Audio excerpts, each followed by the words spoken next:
भारत माता की, भारत माता की। वंदे वंदे वंदे।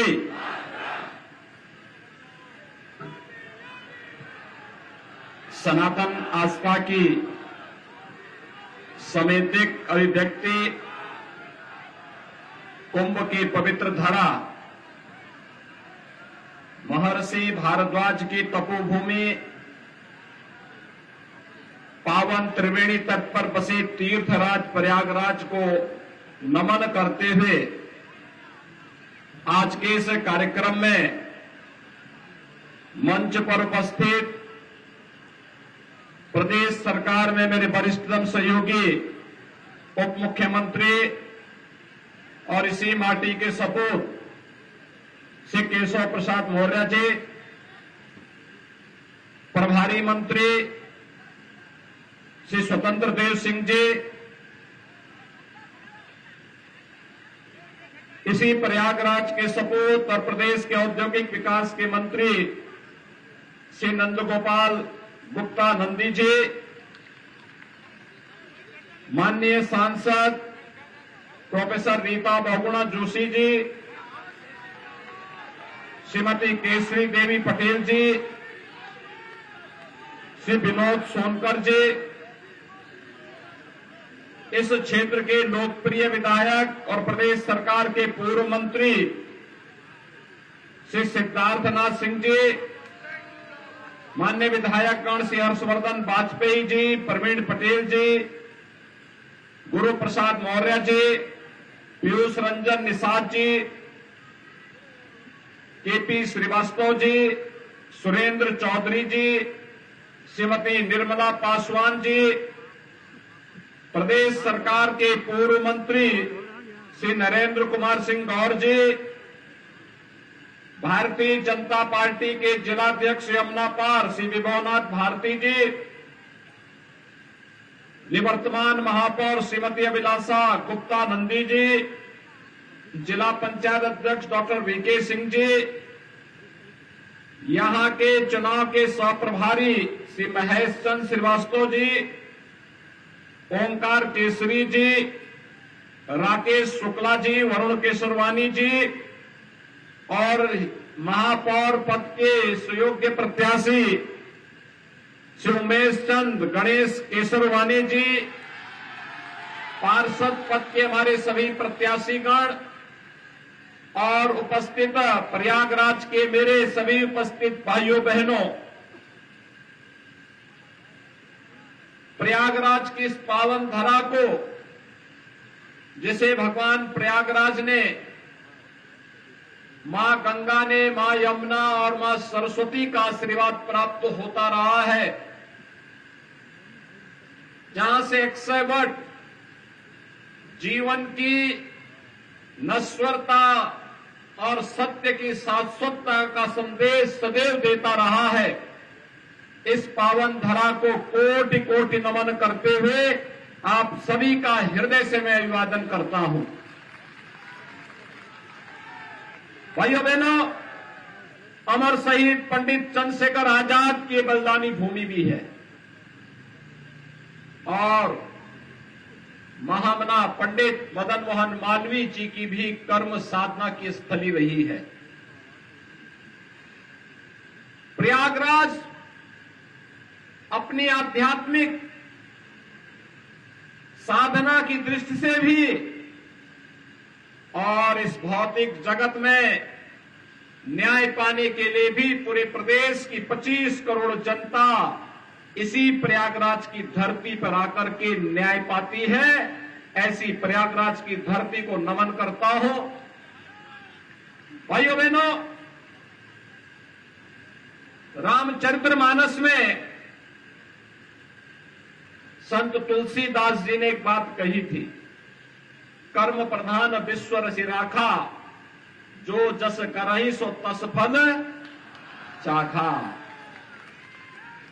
और मुझे लगता है कि ये पंक्तियां आज भी उसी प्रकार की प्रासंगिक हैं जैसे मध्यकाल में थी। जीवन की शाश्वतता का संदेश देने वाले ये पंक्तियां हमारे कर्म प्रधान व्यवस्था को कहीं न कहीं मार्गदर्शन करती हुई दिखाई देती है। जिस प्रयागराज में दुनिया अपनी आध्यात्मिक पिपासा के लिए आती है,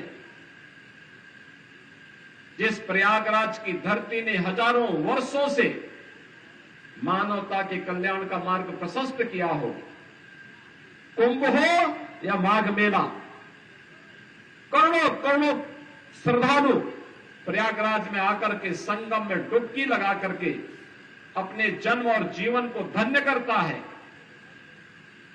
जहां पर अन्याय और अत्याचार से पीड़ित मानवता आकर के न्यायालय की शरण में आकर के न्याय प्राप्त करने की विलासा से आता है, कुछ लोगों ने उस प्रयागराज की धरती को अन्याय और अत्याचार का शिकार बना दिया था, पापाचार का शिकार बना दिया था। लेकिन यह प्रकृति न किसी पर अत्याचार करती है और न किसी के अत्याचार को स्वीकार ही करती है, सबका हिसाब बराबर करके रख देती है। और भाइयों बहनों, आज मैं इसीलिए प्रयागराज की धरती पे आया हूं आप सबसे अपील करने के लिए। ये हमारा सौभाग्य है 2019 में प्रयागराज कुंभ को डबल इंजन की सरकार को एक यूनिक इवेंट के रूप में प्रस्तुत करने का अवसर प्राप्त हुआ था, भव्य और दिव्य कुंभ के रूप में प्रस्तुत करने का अवसर प्राप्त हुआ था। प्रयागराज का कुंभ यादगार कुंभ बन गया। उस समय नगर निगम का नेतृत्व श्रीमती अभिलाषा गुप्ता नंदी जी के नेतृत्व में यहां पर नगर निगम बोर्ड काम कर रहा था और बोर्ड ने अपने स्तर पर अच्छा प्रयास किया। और जब 2025 का कुंभ आएगा, 2025 के हमारा एक सामान्य कार्यकर्ता से लेकर के भाजपा के अध्यक्ष और अब महापौर की प्रत्याशी उस समय महापौर हो और उनके नेतृत्व में प्रयागराज महापौर की नेतृत्व में प्रयागराज कुंभ फिर दुनिया की भव्य और दिव्य कुंभ की साक्षी बन सके, इसके लिए आप सबसे अपील करने के लिए आज मैं प्रयागराज की धरती पे आया। भाइयों, प्रयागराज कभी निराश नहीं होने देता। ये प्रयागराज की धरती है, ये कभी सात्विक प्रवृत्ति को निराश नहीं करती है। मैं जानता हूं कि आपका आशीर्वाद यहां पर श्री गणेश के सरवानी को प्राप्त होगा, कोई संदेह नहीं।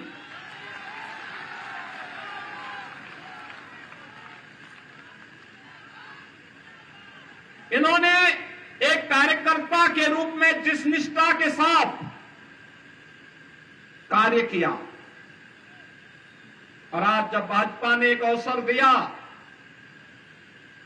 कि महापौर पद पर कोई भाजपा का एक सामान्य कार्यकर्ता चुनाव जीतने की सामर्थ्य रखता है, रखे और उसे हम प्रत्याशी बनाकर के उतार रहे हैं। भाइयों बहनों, जब प्रत्याशी बनकर के आपके बीच में आए हैं, मैं देख रहा हूं प्रयागराज का एक एक कार्यकर्ता सहयोग करते हुए उन्हें महापौर प्रत्याशी के रूप में अपना प्रत्याशी मानकर के चुनाव लड़ाने के लिए तत्पर दिखाई दे रहा है। और यह होना भी चाहिए।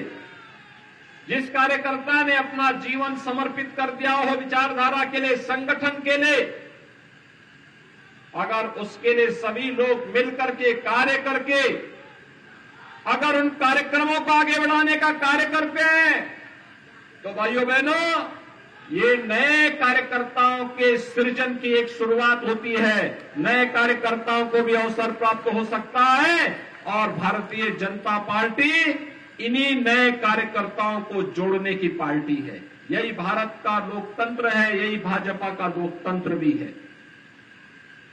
आज भारत दुनिया के अंदर कह सकता है कि हम न केवल दुनिया के सबसे बड़े लोकतंत्र हैं, बल्कि लोकतंत्र की जननी भी है।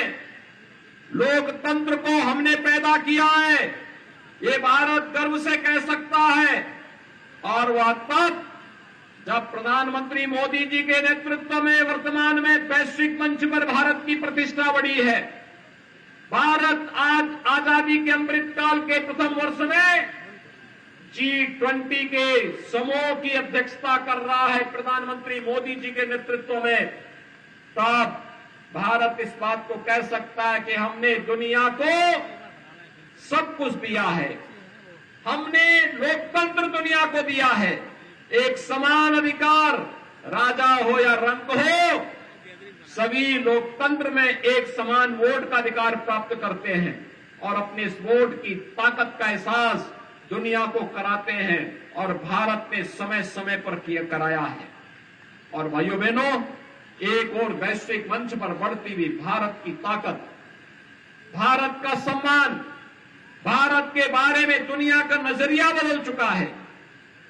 और भारत में प्रधानमंत्री मोदी जी के नेतृत्व में बदलते हुए भारत को आपने देखा है। आज कैसे भारत न केवल दुनिया के अंदर अपना सम्मान बनाया है, बल्कि अपने नागरिकों के हितों का संरक्षण करने, अपनी स्वयं की सुरक्षा करने, कैसे एक एक करके प्रत्येक नागरिक के जीवन में परिवर्तन करने का कार्य किया। मुझे आश्चर्य होता है जब भाजपा की बात होती है और भाजपा को जब लोग ये बोलते हैं कि फलानी जाति का वोट मिलेगा कि नहीं मिलेगा, संदेह की नजर से बोलते हैं, तो मुझे लगता है कि इन्होंने भाजपा को सकता है समझा नहीं है। भारतीय जनता पार्टी का मतलब सबका साथ और सबका विकास, और सबका साथ और सबका विकास है तो फिर सबका विश्वास भी है और परिणाम लाने के लिए सबका प्रयास भी है। ये सभी लोग मिलकर के जब कार्य कर रहे हैं, आप बताइए ना, 4 करोड़ गरीबों को देश के अंदर एक एक आवास मिल जाता है, 8 करोड़ गरीबों को उज्ज्वला योजना का कनेक्शन मिल जाता है, 12 करोड़ गरीबों को एक एक टॉयलेट मिल जाता है,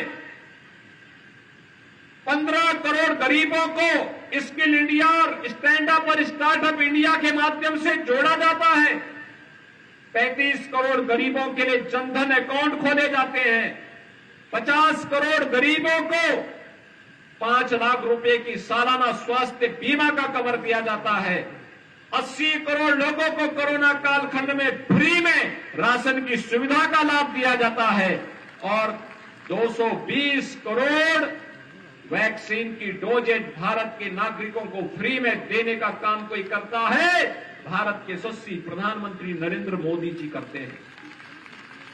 और भाइयों बहनों, यही कहने के लिए आज मैं आपके पास आया हूं। हमने तो सबका साथ और सबके विकास के भाव के साथ काम किया। हमने कब जाति के नाम पर किसी को, मत और मजहब के आधार पर किसी के साथ भेदभाव किया? लेकिन हमने तो तुष्टीकरण को कभी प्रोत्साहित नहीं किया। जो तुष्टीकरण को प्रोत्साहित करते थे वही भेदभाव भी करते थे, वही बंटवारा भी करते थे, वही विभाजन भी करते थे। हमने तुष्टीकरण नहीं, सशक्तिकरण पर ध्यान दिया है। सशक्तिकरण, हर व्यक्ति का सशक्तिकरण, हर नागरिक का सशक्तिकरण, सबका सम्मान और सबका साथ, सबके विकास के भाव के साथ इस कार्यक्रम को आगे बढ़ाने का कार्य किया। आज उत्तर प्रदेश ये परिवारवादी और जातिवादी मानसिकता के दलों से उभर करके एक राष्ट्रवाद की सोच के साथ आगे बढ़ करके आज प्रधानमंत्री मोदी जी के मार्गदर्शन में विकास की नित नई ऊंचाइयों को प्राप्त करता हुआ दिखाई दे रहा है। प्रयागराज कुंभ उसका एक उदाहरण था। और भाइयों बहनों, आज मैं आप सबसे यही कहने के लिए आया हूं, आप सबसे ये अपील करने के लिए भी आया हूं। आपने 2017 के पहले के उत्तर प्रदेश को भी देखा है। ये वही उत्तर प्रदेश था जिस उत्तर प्रदेश में पर्व और त्योहार, भय और आतंक के साए में व्यक्ति कांपता था। पर्व और त्योहार आते थे, लोगों को लगता था पता नहीं अब क्या हो जाएगा।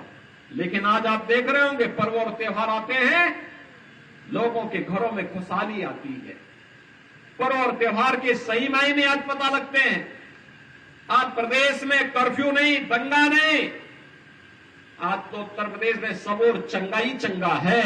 और भाइयों बहनों, इसलिए है क्योंकि सरकार की कार्रवाई जीरो टॉलरेंस की है।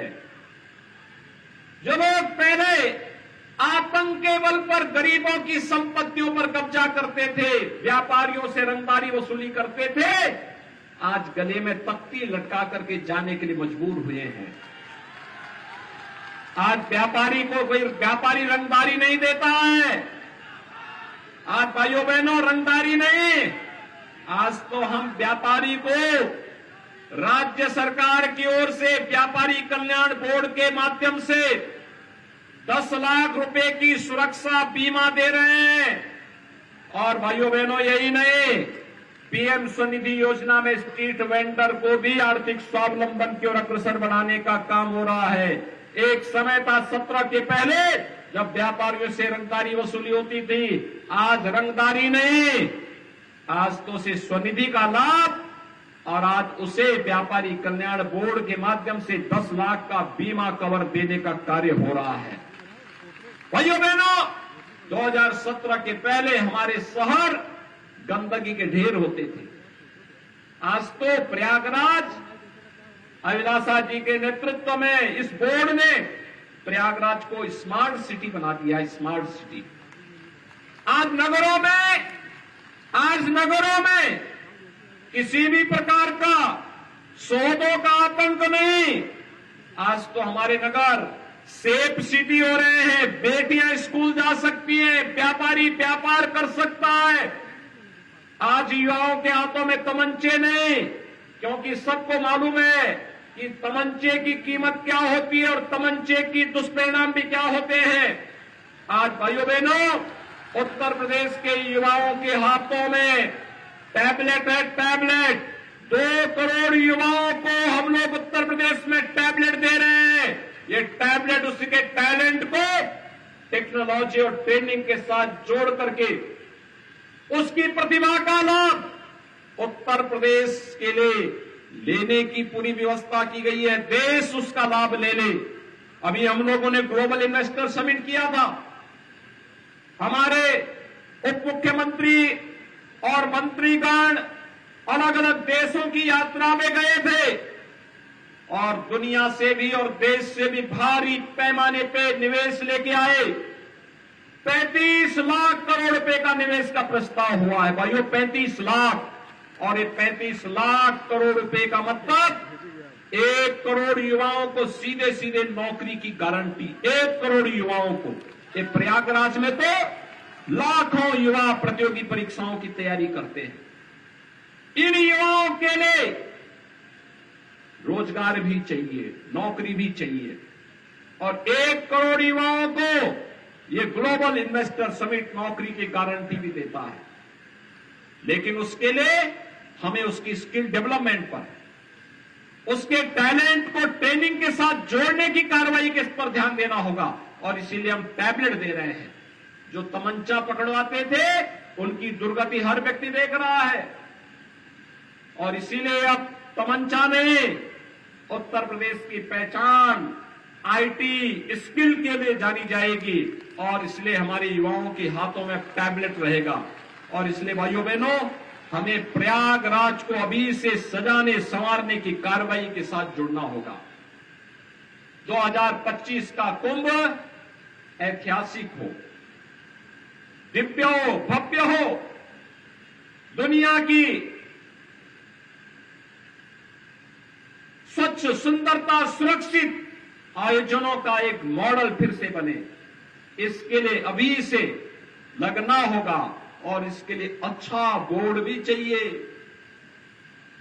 आप गणेश जी को जिताएंगे, कोई समस्या नहीं, हर ओर से आवाज आ रही है, जनता जनार्दन आशीर्वाद दे रही है, लेकिन इनके हाथ पैर तो नगर निगम बोर्ड में पार्षद होंगे, पार्षद। इसलिए 100 पार्षदों में से भी इनका मेजोरिटी का बोर्ड बने, इसके लिए भी कमल का फूल हर वार्ड में खिलता हुआ दिखाई देना चाहिए। आप तैयार हैं? सभी लोग तैयार हैं? यहां पर केशव जी कैंप कर रहे हैं, यहां पर नंदी जी कैंप कर रहे हैं, यहां पर स्वतंत्र देव सिंह जी कैंप कर रहे हैं, यहां पे सिद्धार्थनाथ सिंह जी कैंप कर रहे हैं। हमारे 3-3 सांसद आपने यहां से दिए हैं। हमारे सभी विधायकगण और एमएलसी गण यहां पर कैंप कर रहे हैं। वरिष्ठ जन है, संगठन के पदाधिकारी हैं, इन सब का आशीर्वाद एक साथ प्राप्त हो जाएगा। इस दृष्टि से आप सबका आशीर्वाद भी चाहिए। सहमत हैं सभी लोग? गणेश केसरवानी जी के नेतृत्व में फुल मेजोरिटी का बोर्ड बनाएंगे प्रयागराज में। और भाइयों बहनों, प्रयागराज में आप बनाइए। और हम लोगों ने माफियाओं की जो अवैध संपत्ति थी उस पर तोड़ करके जो गरीबों का आवास बनाए हैं, बोर्ड बनाइए। अगले महीने उस संपत्ति पर गरीबों को आवास आवंटन करने के लिए भी आने जा रहे हैं। यहां पर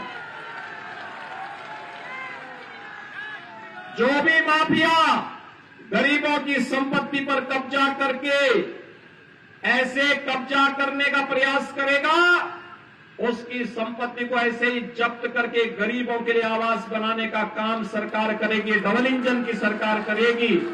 हर गरीब को संरक्षण देंगे, हर शरीफ को, हर व्यापारी को सुरक्षा देंगे। लेकिन राज्य सरकार भ्रष्टाचार और अपराध में जीरो टॉलरेंस की नीति के तहत कार्य अपना अनवरत जारी रखेगी। इस विश्वास के साथ श्री गणेश केसरवानी जी के नेतृत्व में भारतीय जनता पार्टी के फुल मेजोरिटी के बोर्ड को बनाने की अपील प्रयागराज वासियों से करता हूं। और भाइयों बहनों, ये तब संभव आप सभी लोग करने के लिए जाएंगे। पहले मतदान, फिर जलपान। तैयार हैं?